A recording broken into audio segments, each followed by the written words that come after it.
And then if I were thinking about punctal occlusion, when do I think patients who would benefit from punctal occlusion? What would I see? Well, it's probably going to be low tear volume. And so you can have a long discussion about whether we should plug tears that still have inflammation. I'm not going to get into that discussion here because I think there's some nuance on both sides. But let's assume that you wanted to simply increase tear volume with or without inflammation. And if there was inflammation, you were going to manage it with your inflammatory treatment arm like cyclosporin. Then all you'd be looking at is tear volume. And so if you wanted to improve tear volume and you're going to control inflammation if it's there, and you're not going to need to control inflammation if you're not seeing inflammatory signs, then you can bolster tear volume with punctal occlusion. Hello and welcome to Chris Wolfe Podcast on iCode Media. Today, I'm going to talk about why it's so challenging to implement and integrate a dry eye program for your patients into a comprehensive care practice. We're going to talk about the real psychological and practical and tactical difficulties that comprehensive practices encounter and how to overcome some of those difficulties. So please stay tuned. As always, be sure to subscribe to the podcast, write a review, share it with your friends, and support those who support us. Okay, so I bring this up because it's coming to my attention more and more frequently that as I come in and do what we call comprehensive optometry simplified workshops for practices. We do this all across the country. We do this both remotely and in person. And what I find most often is that people want to work on their, what we call pillar. They want to work on their dry eye pillar, although they don't typically think about it as a dry eye pillar within their comprehensive care practice. They think about it more like a specialty service. And then they also usually don't think about it as managing a patient who has dry eye. They think about it more as managing a patient who needs to have a widget performed in their practice. So if you've listened to this podcast for long enough, what you'll know is that I don't like the idea of specialties for most comprehensive care practices. Kyle Clutie and I have discussed this a number of times on the podcast. I've discussed it. Kyle Clutie has written extensively on the topic. And why we don't like that. So you can tune into a number of different episodes to listen to that. But the reality is the mentality in my mind of a pillar is that it's just part of managing the total patient care that individual patient needs. The other thing that I find that's really challenging for offices is they'll purchase what I call a widget. So you've probably heard me talk about widgets before, but they're basically any device. And that's not to minimize the devices or the importance of the device. The reason I like to talk about it as a widget is that oftentimes when we purchase a new device, we try to make it fit. We try to make our patient scenario fit. And when that device doesn't work for the patient, or we didn't get good information about the device, then the patient isn't going to have the optimal outcome that we would have hoped for. And then often what happens is that we wind up sticking that device in a closet someplace. And so that's why I call it a widget. If you look at trying to make that widget fit in all the scenarios without strategically looking at where that widget is going to work for that patient with a bigger disease state, then what winds up happening is you'll fail, and you'll fail a lot. And when we think about identity and beliefs, if you purchase a device and that device doesn't quote unquote work for your patient population or within your practice flow, it will wind up sitting in a closet, and then that impacts your identity to deliver future care and purchase future devices that could benefit your patients over time. So this is kind of a summary of what we see over and over and over again when we work with practices with comprehensive optometry simplified. Now, having said that, that is not a knock. Any of these problems are not a knock on the doctors or on the decisions they're making.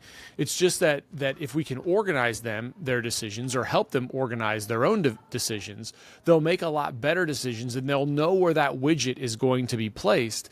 And then the pillar, the specialty, if you want to call it that, the pillar that you're building is more around the disease state that the patient has rather than the widget that you've purchased.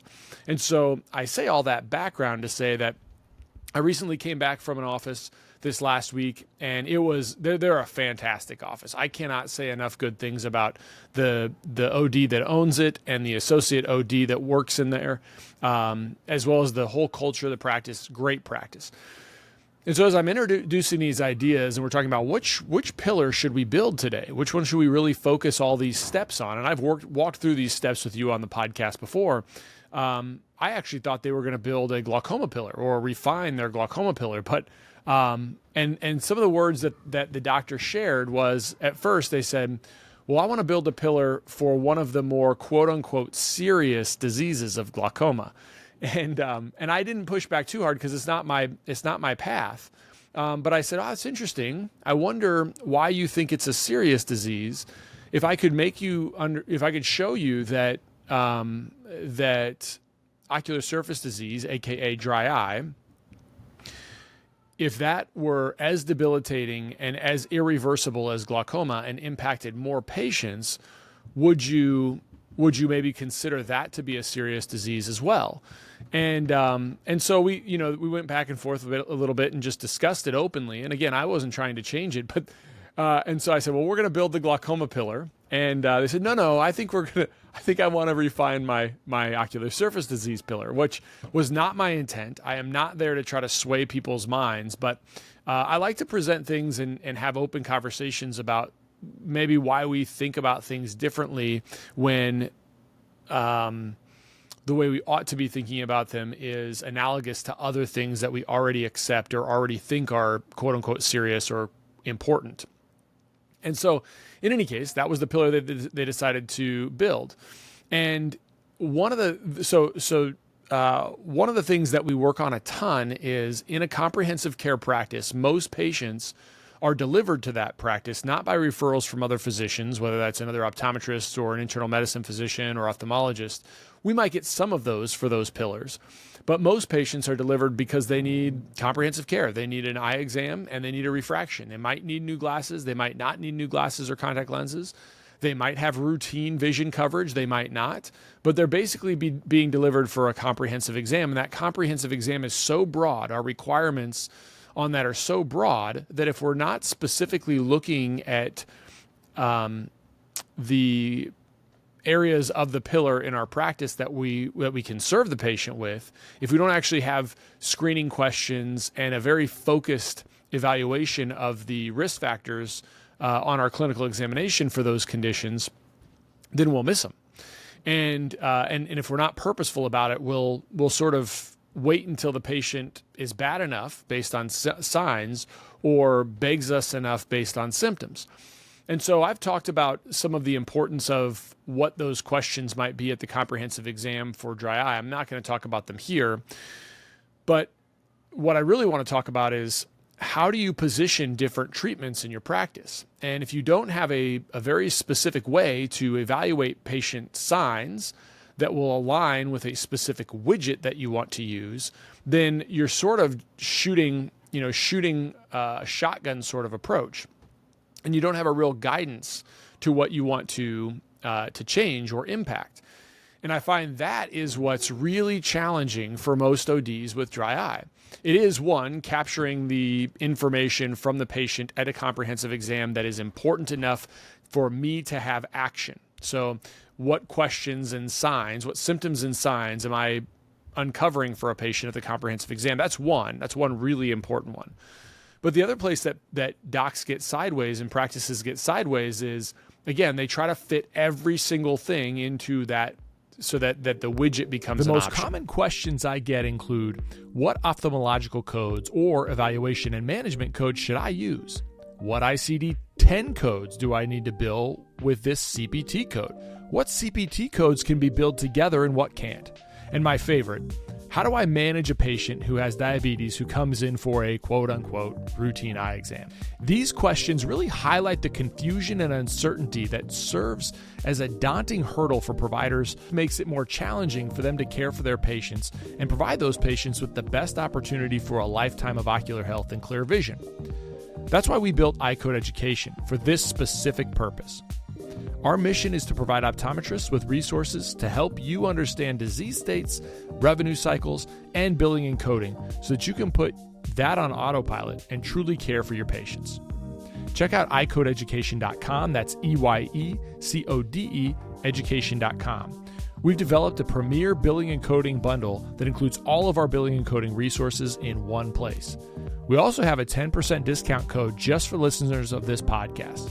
Enter the coupon code EYECODEMEDIA22 at checkout. We'd love to work with you. Check out eyecodeeducation.com. Hello, dedicated optometrists. Are you looking for a way to support your patient's vision and overall eye health? Let me introduce you to Vision Edge Pro, a visual performance supplement that stands out in our profession. Vision Edge Pro contains a balanced blend of mesozeaxanthine, lutein, and zeaxanthine in a 10-10-2 ratio. This combination has been scientifically shown to increase macular pigment density, which enhances visual performance, including contrast sensitivity and vision in glare situations. Additionally, Vision Edge Pro provides 300 milligrams of DHA and EPA, fulfilling the daily requirements for omega-3s as recognized by the leading health organizations. This ensures your patients receive the essential nutrients their eyes need for optimal health. Whether it's for everyday screen use, night driving, or enjoying the outdoors, Vision Edge Pro supports your patients in seeing their best.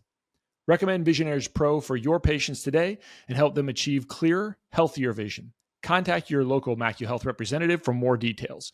Vision Edge Pro, because your patients deserve the best in eye health. Go to MacuHealth.com and use the coupon code PODCAST2024 at checkout for special discounts.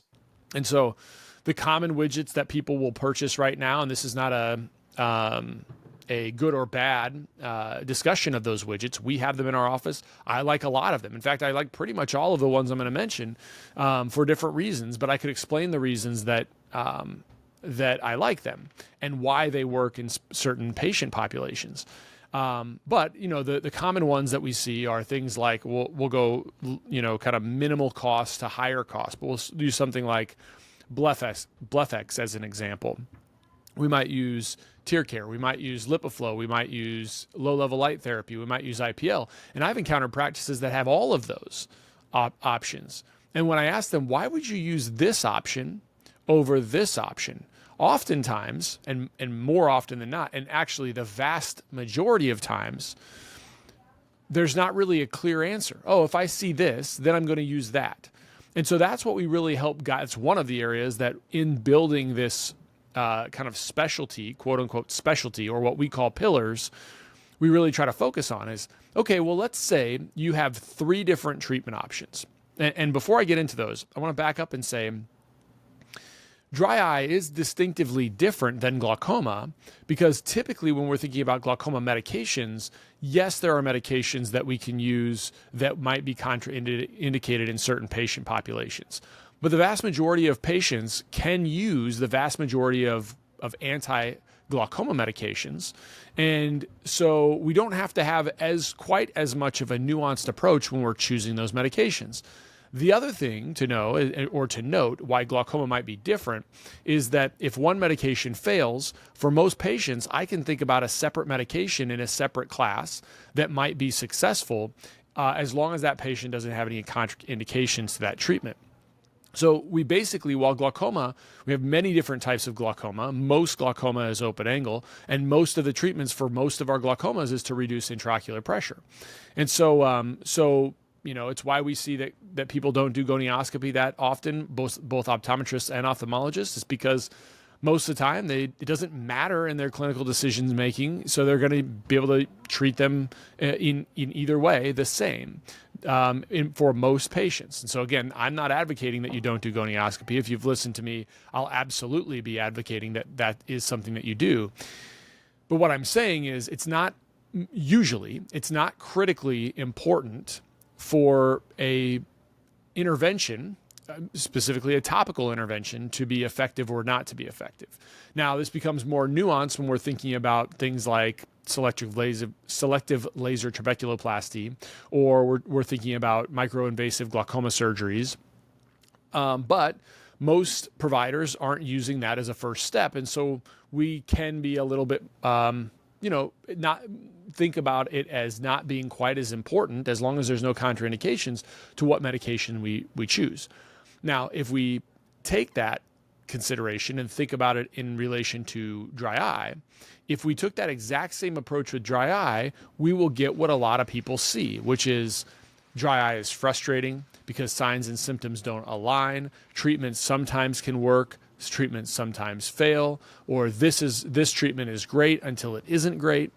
And so what I like to do is think about, okay, what are the treatment options that you have available? So I like to try to break it down this way. And again, I know this isn't groundbreaking to a lot of you or to some of you, but I want you to think about what are the signs that you would see that would make you want to use one of your treatment options that you have. So let's just say, for the sake of simplicity, we have, to treat meibomian gland dysfunction, we have the option of warm compresses and lid scrubs.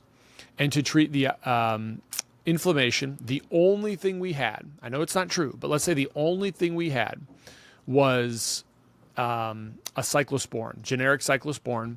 And let's say that the only thing we had to improve tear volume at the end, right, or maybe anywhere in intervention, would be punctal occlusion. Okay, so let's say that in my practice, that's all I do. That's the only thing I do. I will argue that the vast majority of patients could be served at least to some benefit, maybe not to their fullest benefit, and maybe you can't get a ton, like all of your patients super comfortable for everything, but they could absolutely be improved if you utilize those three tools. I guess I'll group compresses and lid hygiene into one group, cyclosporins into another group, and then punctal occlusion into a third group. If that's all you had, I would argue that most of your patients would have some improvement and probably some significant improvement in their symptoms and signs if you employed those treatments effectively based on what you see. CooperVision and the AOA have joined forces in a groundbreaking initiative to transform how optometrists treat children with myopia. The Myopia Collective aims to unite our profession and its allies to challenge the status quo and elevate the standard of care for children with myopia. Everyone is invited to become a member of the collective. By joining, you pledge to act in slowing childhood myopia progression. Membership includes regular updates and information about the collective's efforts, access to educational opportunities and resources, and insights from the ambassador optometrists who advocate for community policy and changes supporting the collective's mission. Click the link in the show notes to join the collective today. One of the challenging things with patients is that when they invest in a really high quality pair of glasses and customized lenses, occasionally it can be difficult to keep those lenses clean, scratch-free, and smudge-free. Now, we have the ability with Crizal Sapphire HR lenses to offer our patients a best-in-class anti-reflective coating that is also resistant to scratches, smudges, and deposits. This means that patients spend more time enjoying clear and comfortable vision and less time caring for their lenses. So remember that you can provide patients with the best in quality, best in class, transparency, clarity, durability, and UV protection in a single Crizal coating. If you want to learn more about Crizal Sapphire HR, contact your Essilor account executive or visit essilorpro.com/Crizal. So then what I like to do is have the office break down when you do warm compresses and lid scrubs, what are you treating? Okay, so we talked about obstruction. So what are the signs that you might be seeing when you're using warm compresses and lid scrubs, when you're prescribing that? So they might say, when pushed, we might say, okay, telangiectatic vessels, cap meibomian glands, anterior blepharitis. They might say turbid expression or toothpaste expressions if they're actually pressing on oil glands. I'd say wonderful. That's a great start. What about cyclosporin? When do you know cyclosporin is likely to be effective? And I hope they would say, well, when I see signs of inflammation. Great. Okay. So what signs of inflammation are you going to look for? And maybe they don't have any MMP9 testing. And so we'll look for things like injection. Okay. So we'll look at, all right, if I see signs of injection, if I see signs of staining on the cornea or the conjunctiva, that would be a good indication that that patient has some inflammation and that a cyclosporin might be beneficial to that patient. And then you could insert, again, like this is not me advocating for cyclosporin. You could actually go more basic and say that a pulse steroid is probably going to be beneficial to that patient. But I'm just trying to simplify this as much as possible. And then if I were thinking about punctal occlusion, when do I think patients who would benefit from punctal occlusion, what would I see? Well, it's probably going to be low tear volume. And so you can have a long discussion about whether we should plug tears that still have inflammation. I'm not going to get into that discussion here because I think there's some nuance on both sides, but let's assume that you wanted to simply increase tear volume with or without inflammation. And if there was inflammation, you were going to manage it with your inflammatory treatment arm like cyclosporin, then all you'd be looking at is tear volume. And so if you wanted to improve tear volume and you're going to control inflammation if it's there, and you're not going to need to control inflammation if you're not seeing inflammatory signs, then you can bolster tear volume with punctal occlusion.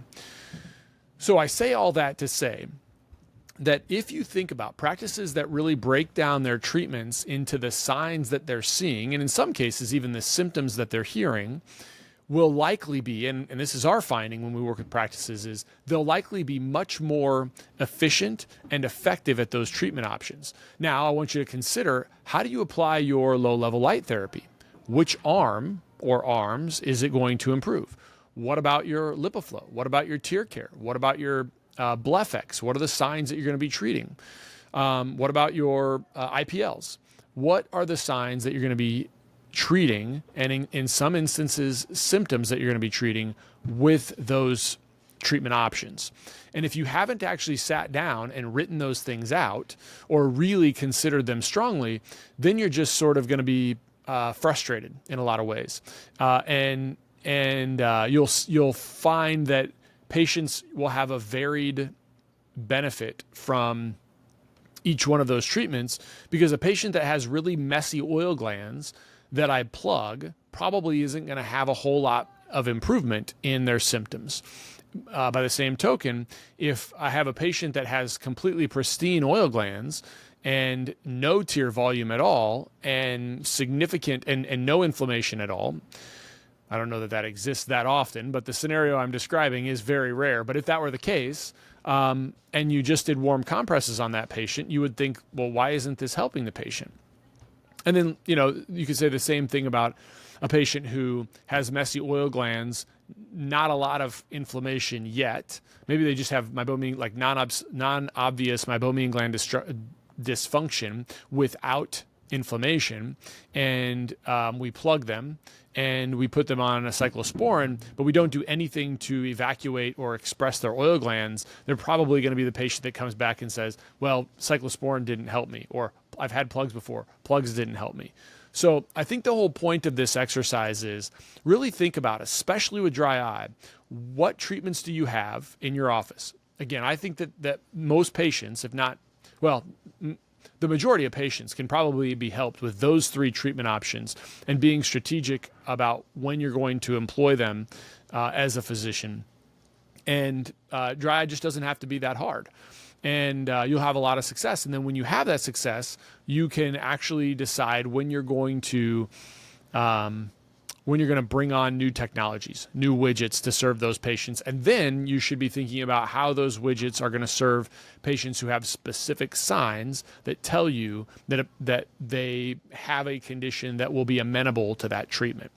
So I think that's, if you can break it down that way, you'll have a lot more success within your ocular surface disease practice. These are the types of things we love to work through with practices within Comprehensive Optometry Simplified, within iCode and Practice Performance Partners.